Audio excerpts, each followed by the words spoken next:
Bapa. Kami bersyukur saudara kami, sahabat kami, ibu kami, senior kami, mentor kami, hamba Tuhan kami, pelayan Tuhan yang kami kagumi dalam Kristus, yaitu Dr. Trisyanti Pohe, hari ini boleh menginjak usianya 81 tahun. Tuhan, ini pemeliharaan Tuhan. Kata Alkitab, masa hidup manusia 70 tahun. Dan kalau dia kuat 80 tahun, ia melewati semua berkat anugerah Tuhan ini. Dan karena itu Bapa, hanya syukur yang kami naikkan. Kami dapat katakan Tuhan itu baik, bahwasanya untuk selama-lamanya kasih setianya. Karena itu bicara buat masing-masing kami Bapa, sebab kami siap untuk mendengarkannya. Di dalam nama Yeshua kami berdoa dan mengucap syukur. Sama-sama kita katakan amin. Beri tepuk tangan yang meriah buat Tuhan. Sama-sama bilang Tuhan itu baik. Sama-sama bilang saya tidak bisa hidup tanpa Tuhan. Sama-sama bilang Tuhan kekuatan saya. Berikan tepuk tangan yang meriah. Silahkan duduk. Tuhan memberkati Bapak Ibu Saudara sekalian. Ada orang yang belum saya suruh duduk, dia duduk saja.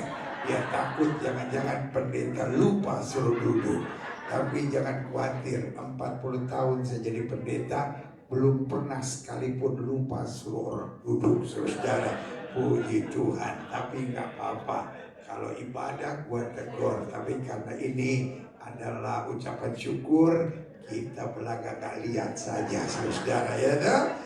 Karena saudara pikir, wah ini biasanya kalau ucapan syukur, apalagi orang Manado pasti ada makanan, apalagi ada Mongol nggak mau datang kalau nggak ada makanan.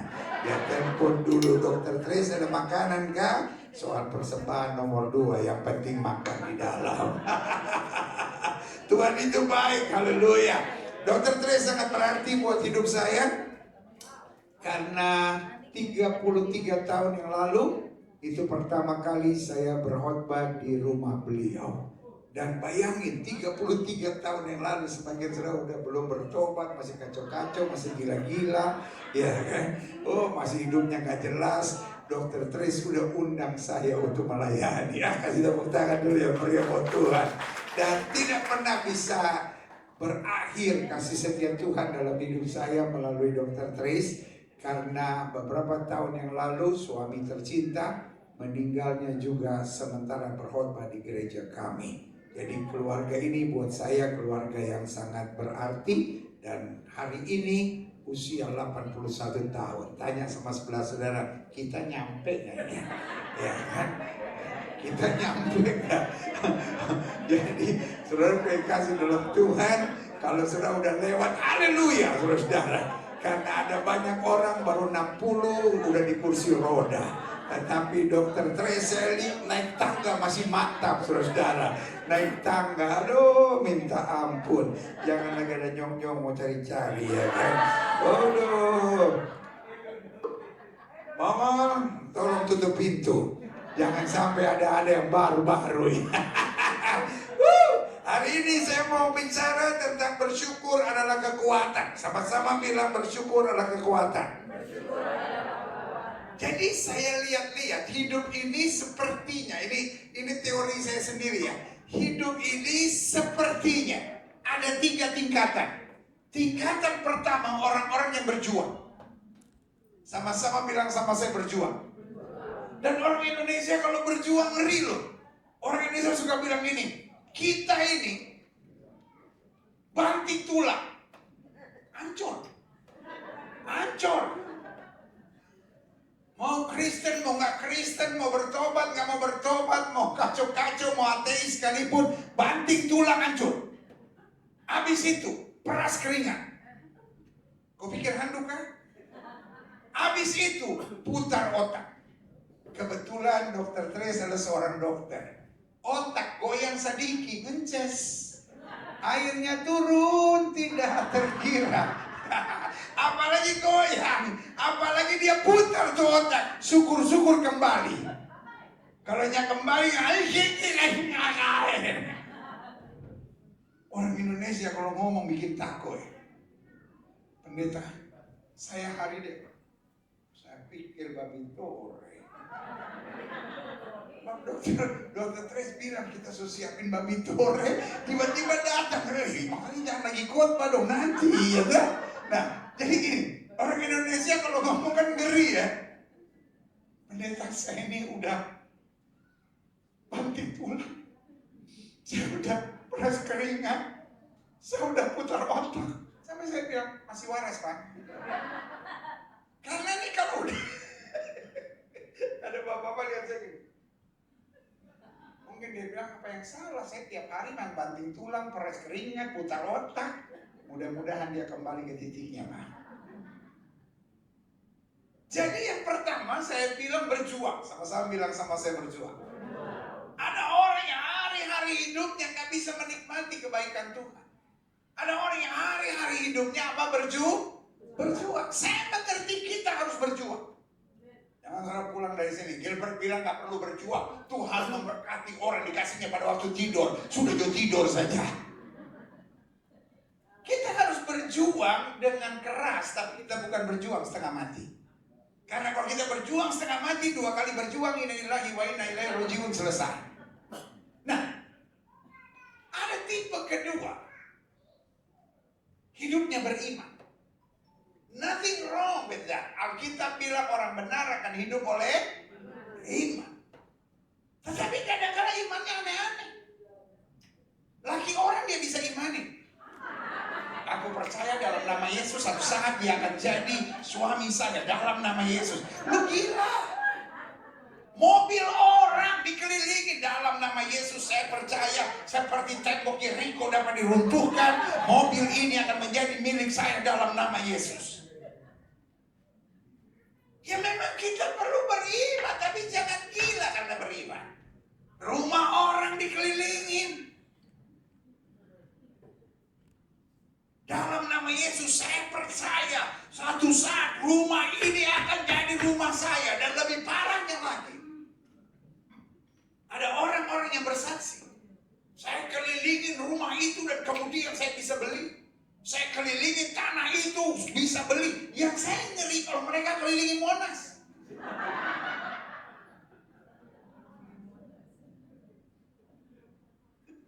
Besok Monas yang punya keluarga Sinaga kan repot saya.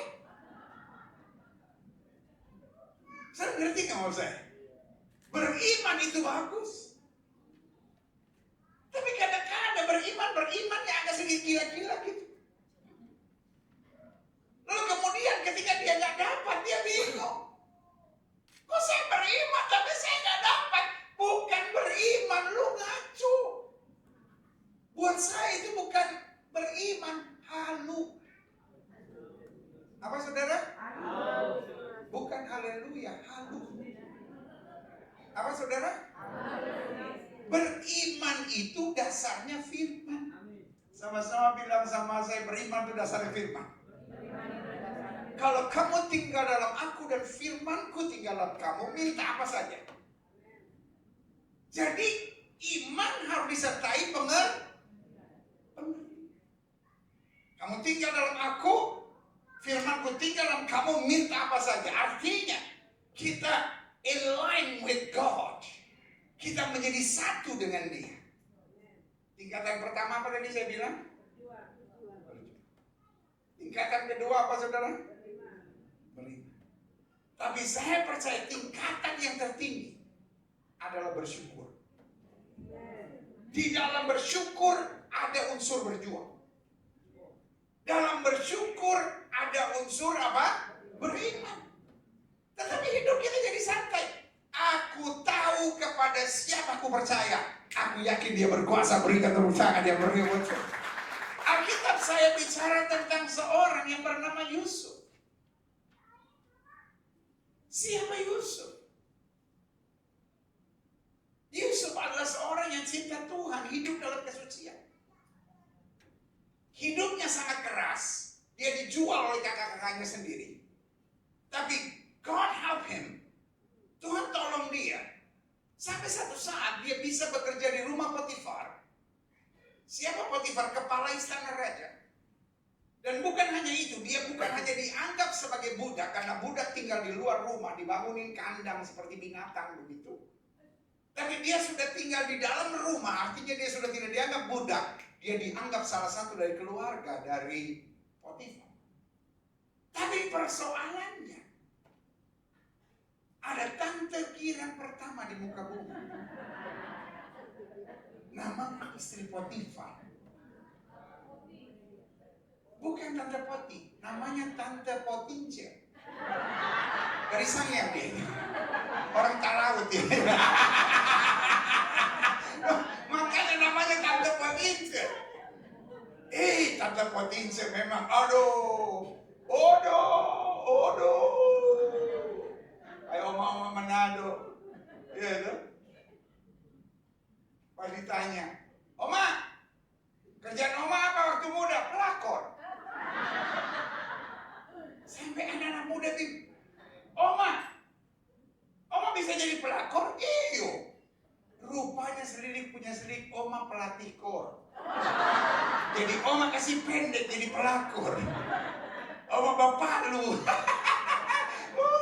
Kasihan, Tuhan. Jadi ini satu ini, dia ganggu. Setiap kali Yusuf lagi kerja, dia ganggu. Ucup.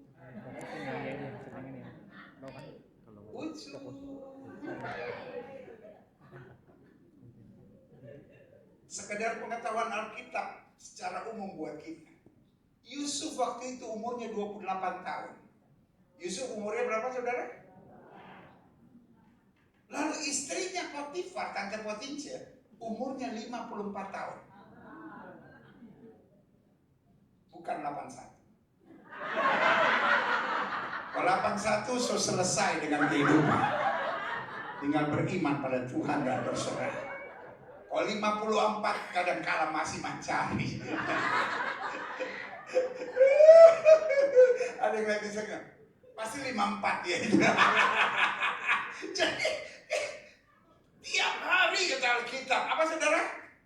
Tiap hari diganggu. Ucup. Yusuf lagi kerja gitu kan? Ucup.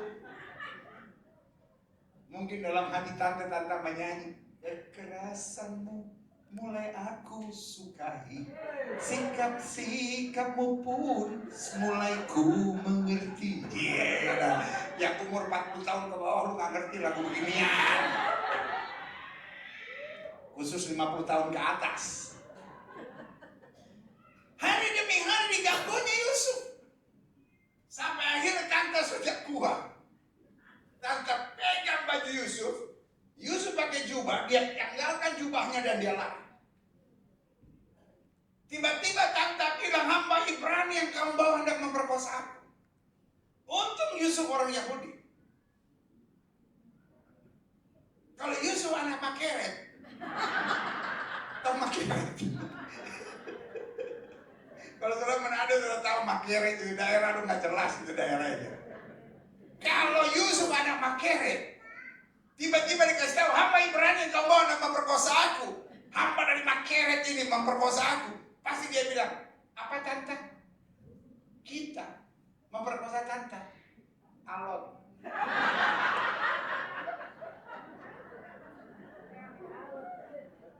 Kita 28 gak siap, tante so 54. Oh, tante. Akhirnya dia dibuang ke dalam penjara. Dan pertanyaan saya, di dalam penjara, apa tuduhannya? Pemerkosaan. Pertanyaannya, berapa hukuman yang dijatuhkan kepadanya? Hukuman mati. Sama-sama bilang sama saya, hukuman mati. Tapi ada satu kalimat yang Yusuf bilang yang harus kita belajar hari ini. Manusia boleh mereka-rekakan yang jahat. Allahku mereka-rekakan yang untuk kebaikan, berikan kebenaran yang mereka itu. Buat saya, itu tidak lagi pada perjuangan. Itu bahkan bukan lagi pada tingkatan iman. Itu sudah tingkatan tertinggi yang bernama apa? Bersyukur. Dalam hidup saya percaya orang bersyukur gak ada mati. Orang bersyukur bisa difitnah. Orang bersyukur bisa dicurangi. Orang bersyukur bisa dibully. Orang bersyukur bisa pojokan bagaimanapun, tapi orang bersyukur akan diangkat Tuhan dan dibawa masuk dalam kemuliaannya. Katakan amin. Dan ini yang kita mau belajar hari ini. Sebagian besar bacaan dan sebagian besar pernyataan khususnya tentang nama Tuhan, saya membacakannya dalam bahasa aslinya tanpa menerjemahkannya. Ucapan syukur, bersyukur adalah kekuatan. Sama-sama bilang sama saya, bersyukur adalah kekuatan. Kalau saya bilang bersyukur, semua bilang kekuatan. Bersyukur. Bersyukur. Kekuatan kita. Bu, kalau hari-hari ini ibu bilang saya udah kayak gak tahan, saya soalnya kuat. Saya mau bilang saya khawatir kita kurang bersyukur. Tuhan terlalu baik. Yang setuju sama saya katakan Tuhan terlalu baik. Siapa yang setuju sama saya tuh? Siapa yang setuju sama saya bahwa hidup dalam Tuhan gak ada masalah? Lu bohong. Yang angkat tangan bohong. Saya percaya hidup dalam Tuhan banyak masalah, tapi Tuhan terlalu baik.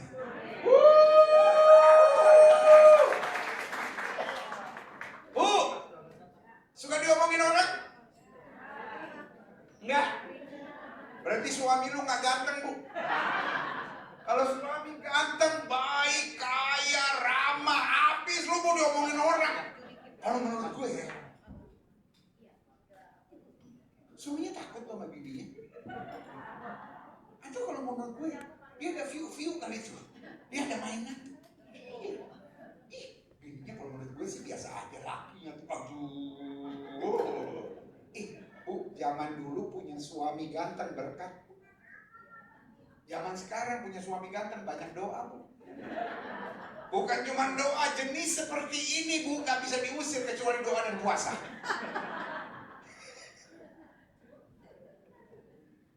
Dulu jadi orang yang disukai, asik, Bu.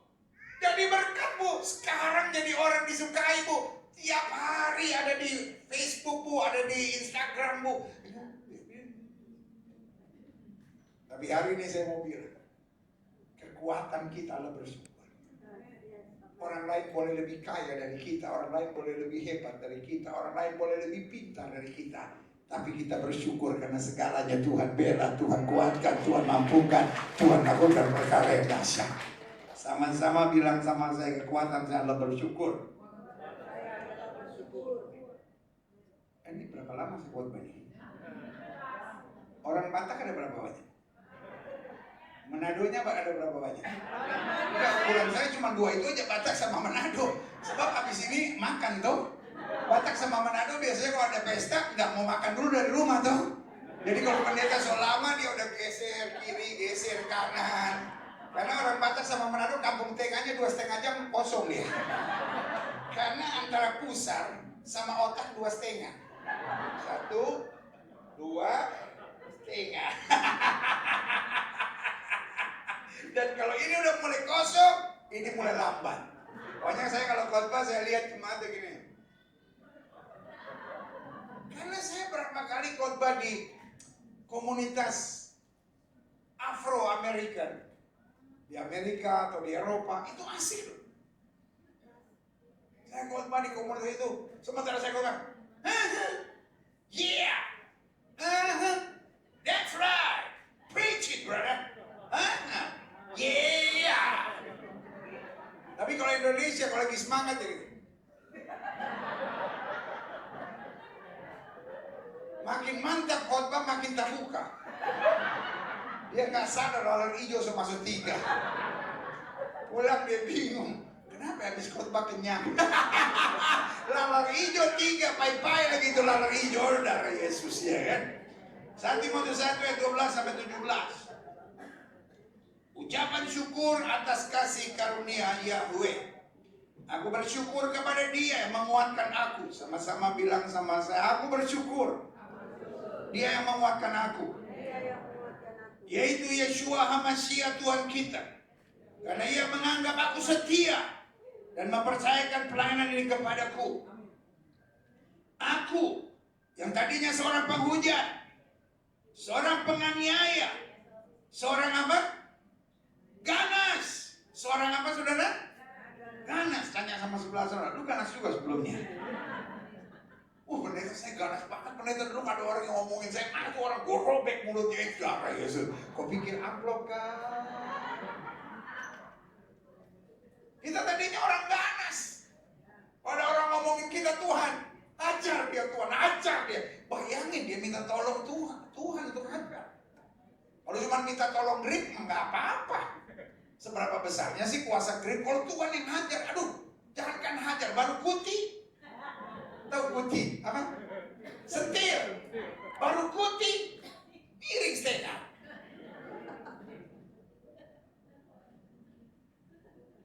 Kita ini, kalau diomongin orang, Tuhan, saya diomongin Tuhan. Tuhan dengar Tuhan. Aku anakmu Tuhan. Hajar dia Tuhan. Bu, Pak, kita belajarlah dari Yeshua waktu dia disalib. Dia bilang, Bapa ampunilah mereka sebab mereka tidak tahu apa yang mereka. Jadi Tuhan kita tuh siapa? Pilatus atau Yeshua? Enak aja kita tuh kalau disenggol sedikit, diomongin sedikit, difitnah sedikit. Masa iya kita mesti taruh di depan baju kita sih? Jangan menyebut aku dengan sembarangan. Sorry ya. Hari ini kalau kita mau jujur, tadinya kita orang ganas. Gampang emosi, gampang marah, gampang minta Tuhan hajar orang itu, gampang sekali ngutuk. Tapi hari ini saya mau bilang, kita diubahkan Tuhan menjadi pribadi yang penuh dengan syukur. Katakan amin. Aku yang tadinya seorang ganas, tetapi aku tetap telah dikasihinya. Taruh tangan kanan saudara di dada, bilang saya telah dikasihi oleh Yeshua. Sama-sama bilang saya telah dikasihi oleh Tuhan. Amin. Kalau kita nggak dikasih Tuhan, nggak mungkin kita ada sebagaimana kita ada. Karena semuanya itu telah kulakukan tanpa apa? Pengetahuan. Yaitu di luar iman. Sehingga aku nggak bisa bersyukur. Malah kasih karunia Tuhan kita itu telah dikaruniakan dengan limpahnya kepadaku dengan iman dan kasih dalam Yeshua HaMashiach. Perkataan ini benar dan patut diterima sepenuhnya. Yeshua HaMashiach datang ke dunia untuk menyelamatkan orang berdosa. Dan di antara mereka lah, apa saudara? Akulah yang paling berdosa. Orang kalau sudah mengenal Tuhan, dia bisa bersyukur. Dan karena dia bisa bersyukur, dia bisa lihat hidupnya tidak ada apa-apanya. Kita gampang untuk menghakimi orang, dialah yang paling berdosa. Pak, oh ini ibadah ibu-ibu semua. Ada beberapa kelihatan kayak bapak. Shalom. Ada amin, Bu. Pak, jantan dikit dong, Pak. Pak, mana yang lebih berdosa, bapak atau ibu? Oh, istri saya pendeta, dia ini salah belum dia. Bu, mana yang lebih berdosa, ibu atau suami? Laki saya pendeta, suami saya kasar, kepala batu, memenang sendiri, hidup lagi. Buat saya, orang kalau seneng nunjuk orang, dia belum ngalamin syukur kepada Tuhan. Paulus bilang apa? Di antara sekalian rasul, dia gak bilang aku yang paling baik. Sering kan murid-murid Yesus bertengkar untuk soal apa? Siapa yang terbesar di kerajaan surga? Amin. Sekarang gereja-gereja kan ributnya siapa yang terbesar, siapa yang paling rohani, siapa yang paling dekat sama Tuhan, siapa yang masuk di ruang maha suci. Oh, gereja-gereja lain masih di halaman, gereja-gereja lain masih di ruang suci. Gereja kita, gereja ruang maha suci.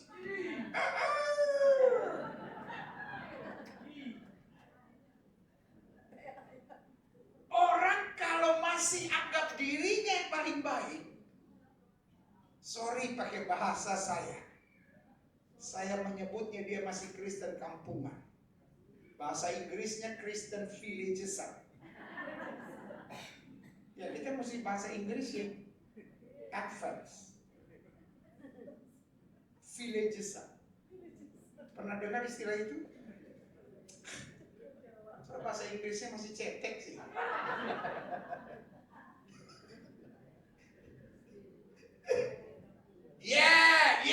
Dia paling hebat. Bukan. Kristennya masih kampungan. Karena saya percaya Kristen yang mengenal Kristus akan selalu mau jadi berkat. Kalau tangan kanan selalu di dada bilang saya hanya mau jadi berkat. Makanya Paulus bilang dari sekarang rasul, aku rasul yang paling hina. Karena dia rasul yang paling hina, dia yang paling bekerja keras. Kita kadang-kadang merasa kita yang nyumbang gereja paling gede. Kita kadang-kadang merasa kita yang paling berjasa di gereja. Sehingga kalau nggak dilayani sedikit, kalau nggak diuangke sedikit, nggak diperhatikan sedikit, situ apa itu gereja situ? Mana saya udah mulai di situ, tapi saya nggak diperhatikan. Tante, sabarkah?